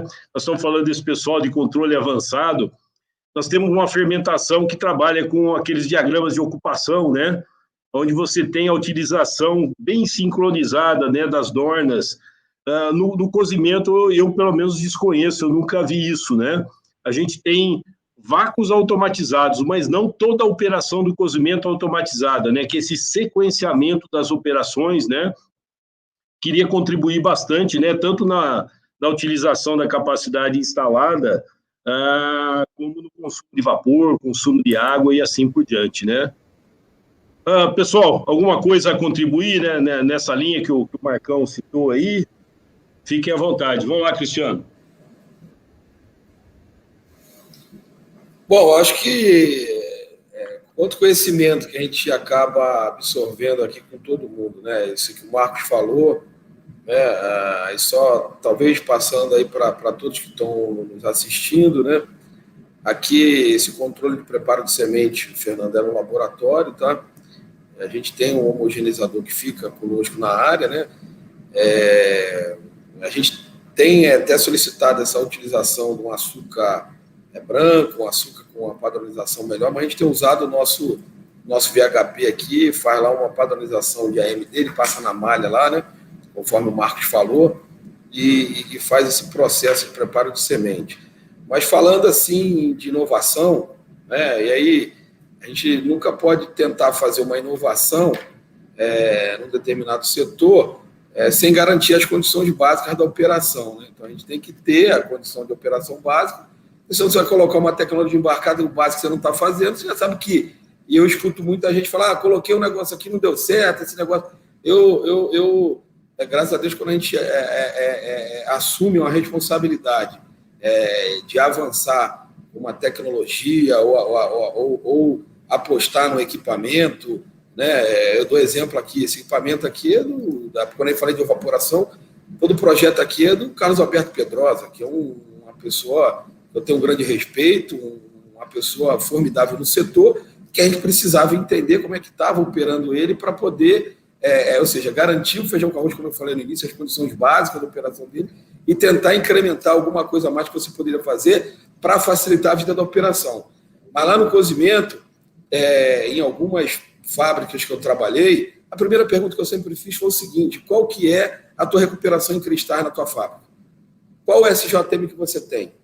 Qual é o açúcar que você faz aqui? É VHP, açúcar branco? Como é que está o dimensionamento dessa planta? Como é que está o dimensionamento de massa B, o cozimento de massa B? O que você tem de capacidade ali? O cozimento de massa A? Quais são as pressões e temperaturas que você dá para isso daí? Quais são os tempos de cozimento na massa B? Qual o tempo de cozimento que você tem na massa A? O que se espera desse projeto? Nós estamos fazendo as coisas básicas para poder dar aquilo que é esperado, que é isso que o acionista espera da gente também como técnico, né? De chegar num ambiente e você tentar trazer vamos aumentar a produção. Aí você aumenta a produção, mas com a eficiência comprometida. Então, assim, a nossa etapa de estratégia aqui agora, Fernando, ela está se desdobrando, quando eu falei para vocês, né, para o setor de cozimento. A gente passou os últimos 3 anos aqui com o mix virado mais para o etanol, e agora voltou toda essa condição aí do açúcar, né, dessa rentabilidade, né, e que a gente tem os olhos agora voltados para poder implementar um controle avançado ali na fábrica de açúcar e ir para a linha de padronização realmente daquilo que a gente tem no planejamento do cozimento. Buscando o quê? Hoje aqui a gente tem uma recuperação em cristais, o SJM nosso na faixa de 82 até 84, né? É o que a gente busca, aí, dependendo da pureza, é claro, mas a nossa meta safra é entregar aí um SJM na casa de 80% a 82%, aonde a gente busca entender toda a parte de planejamento que a gente tem. Então, não adianta você ter ali um controle avançado sem estar fazendo as condições básicas. Mas eu não enxergo a saída ainda do operador, a diminuição da operação.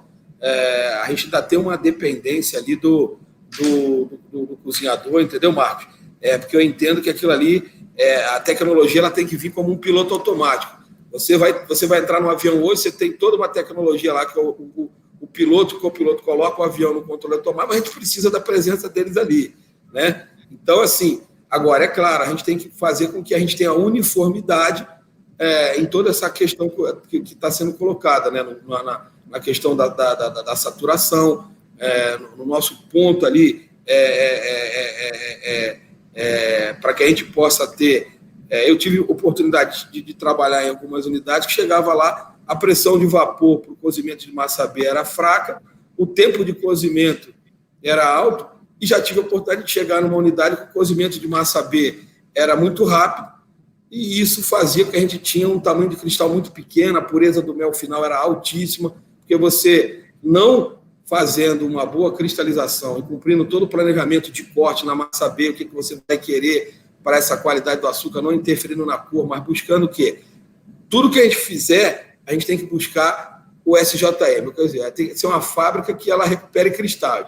E eu vi exemplo de você ter fábrica, você faz, puxa muito produto para essa planta e você entrega bastante mel para a destilaria ou para o tanque de mel. Então, assim, eu acho que a inovação ela é interessante, mas e aqui tem uma grande oportunidade, é o próximo ponto nosso de melhoria, para buscar toda essa parte de condução do cozimento, né? Mas sempre olhando o seguinte, hoje eu recupero tanto de cristal, o nosso AM aqui está em 0,8 a 0,9, né? A pureza do mel ali, a gente quer trabalhar com ela abaixo de 50, nós estamos trabalhando com 45, dependendo da pureza, a hora que melhora esse número, dá 42, para o quê? Para recuperar o máximo de cristais nessa planta.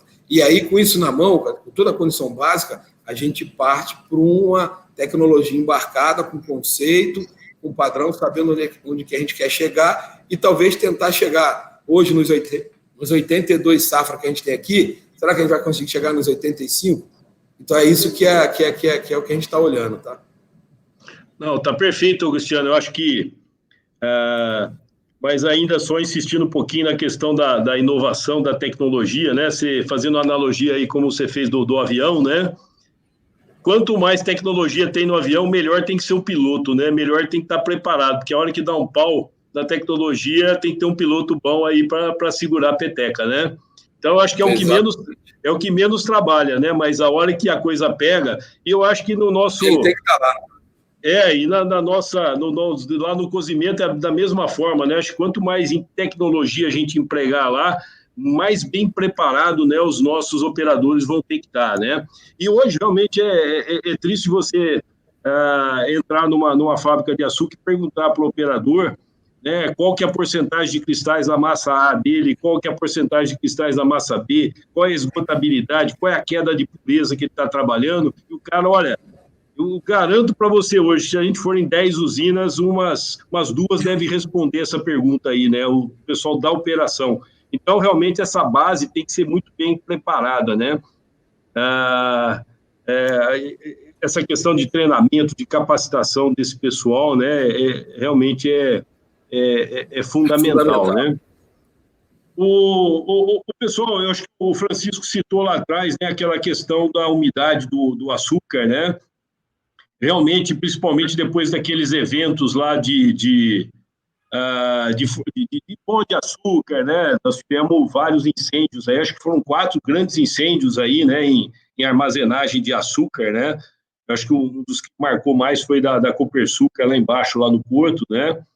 Chamou a atenção essa questão de pó do açúcar. E uma das formas de você minimizar, entendo o pó no açúcar, é você ter uma umidade um pouquinho mais alta, você acaba minimizando o efeito, né? Você não resolveu o problema, né, do pó, que a gente tem que resolver isso realmente em todas as etapas aí da operação, mas minimiza, né?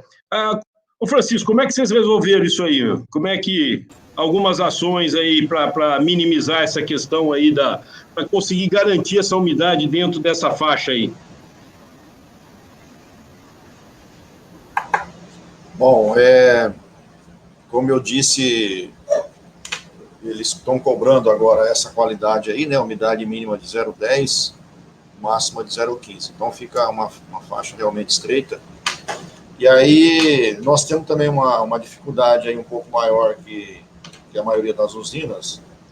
Nós temos um CV um pouco maior aqui do que o padrão, em função do nosso tacho contínuo. Então eu tenho um tacho contínuo na massa A, o único cozedor de massa A que tem na usina, né, com 660 hectolitros, uma produtividade altíssima, só que você não consegue corrigir nada, né? O que você coloca lá dentro, ele cresce e te produz o açúcar. Então, nós temos aí um CV um pouco além do padrão. E aí você tem a questão aí da umidade, né? O que nós fizemos aqui? Nós implantamos uma água na centrífuga lá no final do ciclo, né? Uma terceira água aí, tentando ajustar essa umidade aí nessa terceira água aí, 1 segundo, 2 segundos, mas ainda está tudo em teste, né? É uma coisa nova que não conseguiu alinhar ainda, não conseguiu ajustar. Mas os técnicos nossos estão trabalhando aí para ver se esse é o caminho, né? Para você poder ajustar essa umidade aí. Então, eu tenho aqui em algum momento 007, 008, 009, e aí você tem um risco desse açúcar voltar aí por baixa umidade. Né? Isso aconteceu já uma vez, no ano passado. Então, o risco, ele realmente existe. Então, é um problema aí a se resolver. Outro problema que apareceu esse ano, não sei se em algumas outras unidades aí, teve uma fraude, né? Alguma transportadora ou alguma usina aí, aconteceu uma fraude de o pessoal tirar açúcar e colocar algum material lá para compensar essa questão aí. Provavelmente areia, né? Nós já vimos essa história aí.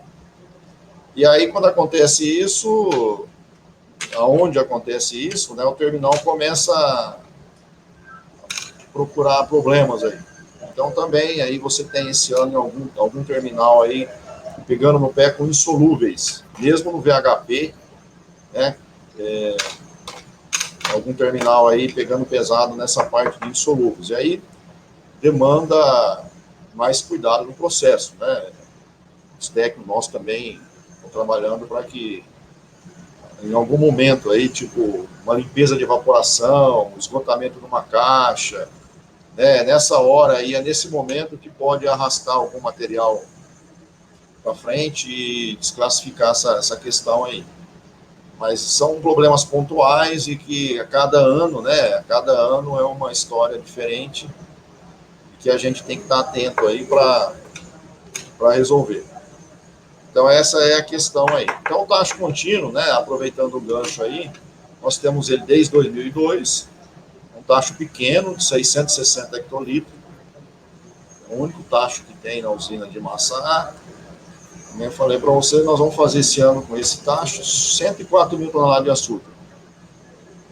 todo automatizado. Então, de fato, uma tecnologia aí que funciona, automatizada, né? Não queira operar um tacho contínuo na mão, manualmente. Funciona.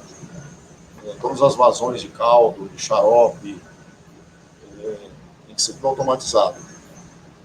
Essa é a questão. E a questão da qualidade você tem outros problemas aí, e você coloca lá dentro, né, não tem aquele tempo que você dá uma lavadinha lá nos cristais, né, para dar uma ajeitada nele. Então, o que você coloca nele, ele cresce e te produz. Essa que é a colocação aí dessa tecnologia.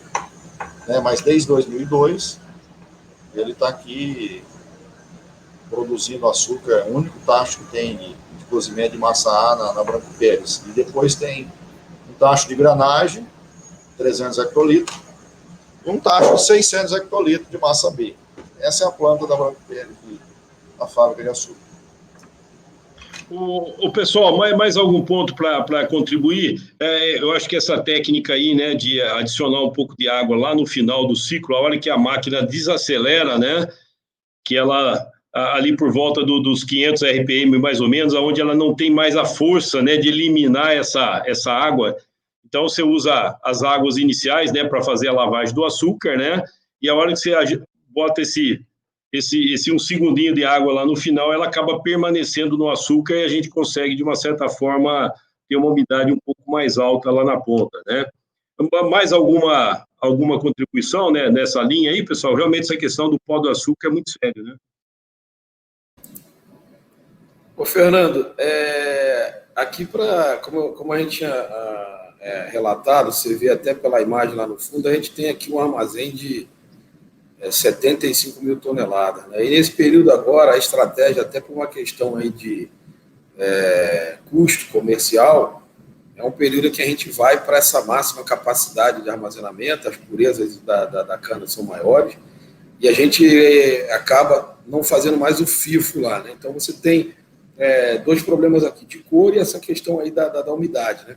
Então, fisicamente, o que nós fizemos? Nas nossas esteiras de transporte para carregamento do silo, a gente adicionou uns sistemas que você corrige essa umidade que está dentro do armazém, entendeu? Eu vou tirar esse açúcar lá em janeiro, o açúcar que eu estou entrando agora, eu não consigo fazer mais FIFO, eu não tenho mais movimentação com máquina dentro desse armazém a partir do momento em que eu passo de 35 mil toneladas armazenado. No momento hoje nós estamos aí com 40, 42 mil, já não faço mais. E aquele primeiro açúcar que entrou só vai tirar lá no final. E a gente perde umidade, a gente tem trabalhado fazendo esses ajustes aí. Eu queria complementar ali a centrífuga, o que a gente fez?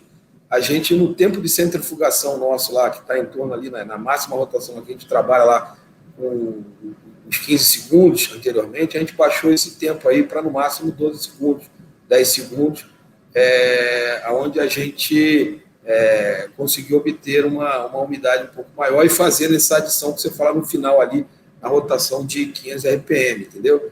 E aí, isso tudo contribuiu. Claro, hoje o que a gente tem feito aqui?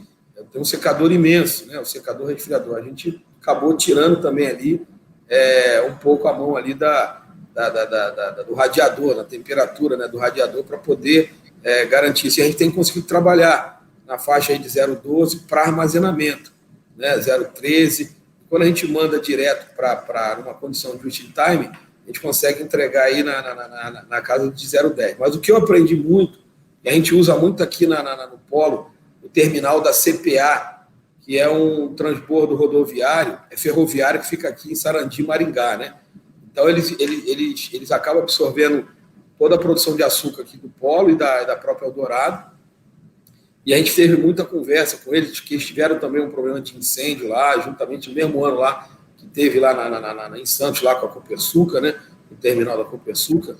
Então, a gente foi fazendo um trabalho a quatro mãos, eles vieram aqui ver toda essa condição de correção desse açúcar, que a gente vai conseguir fazer um pouco dessa correção para que a gente não tenha aí, garanta aí a não explosividade quando você está tirando esse açúcar, que ele vai perder a umidade, porque o barracão vai funcionar com uma estufa e um pouco da umidade que você acaba colocando nele vai migrar para o ambiente, né? Então, a gente recomenda isso, no máximo, aí uma diferença de 0,3 pontos nessa umidade. Se você armazenar um açúcar e que ele está com a umidade lá de 0,5, você não vai conseguir mais enquadrar ele numa condição de 0,10 a 0,15 para um longo tempo de armazenamento, tá? Tá ok. Bom, pessoal, acho que nós já até esgotamos o nosso tempo, né? Tem mais uns 5 minutinhos, é isso, Vanessa? 5 minutinhos, Fernando. Eu acho que só para a gente... realmente é muito vasto, né? Daria para a gente ficar aqui uns 2 dias conversando, né? Com a experiência dessa turma toda aí. Bom, pessoal, estamos com o açúcar lá pronto, né? O açúcar úmido, nós temos que transportar esse açúcar úmido, temos que secar o açúcar, transportar o açúcar seco posteriormente e armazenar isso, né? Só para a gente finalizar, Robertão, alguns pontos aí relevantes com relação à armazenagem, né? E as preocupações, né, desse setor de secagem, e não adianta fazer um açúcar bom e depois armazenar de forma errada lá e a gente amarecer esse açúcar ou empedrar o açúcar, né? Só para a gente finalizar aí. Fernando, o ponto-chave disso aí é a temperatura que você faz o ensaque, tá? No caso do Big Bag ou no caso do a granel, também é importante isso. No caso de nós mantermos o nosso estoque por um longo período, é necessário que você faça isso com uma cor mais baixa, porque ele vai incrementar a cor. E quanto maior a cor de início, maior a velocidade de incremento disso, tá? Como a gente falou, tudo isso impacta, na verdade, desde o tratamento do caldo, né? Por quê? Porque a gente deixou passar muitas coisas aí, que a gente não vê, né? Por exemplo, nós temos presença de aminoácidos, nós temos presença de flavonoides, que, na verdade, estão presentes até no açúcar tipo 1, tipo 2, entendeu? Cor de 80 a 150, nós temos traços de flavonoides e traço de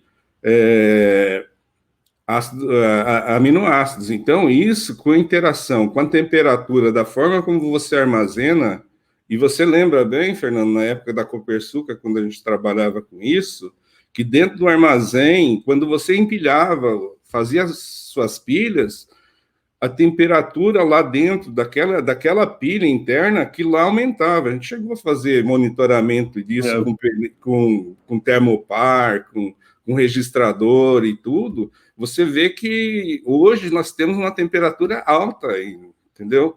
E isso facilmente você vê quando você tem uma câmera, né? Se você tem uma câmera termográfica, você consegue tirar uma fotografia da tua pilha e você vai ver lá que no centro está bem vermelho, dependendo da temperatura de ensaque que você fez. E quando você faz isso, você desencadeia todo aquele processo que a gente chama de... Primeiro, se tiver umidade, nós estamos com um problema de caking, que é empedramento. Segundo, nós vamos ter um aumento significativo de cor, dependendo do tempo que permanece ali. Então, esse é um problema sério que nós temos no armazenamento. Vai amarelar o açúcar? Vai. Nós temos uma restrição do açúcar tipo 1, ou tipo açúcar branco, né? Nós temos uma restrição de sulfito. Cada vez a legislação pede uma quantidade menor de residual de sulfito. Então, isso, em decorrência do tempo de permanência dentro do armazém, provavelmente, quando a gente for embarcar, talvez a gente esteja na iminência de perder a qualidade do produto. Ele vai sair fora.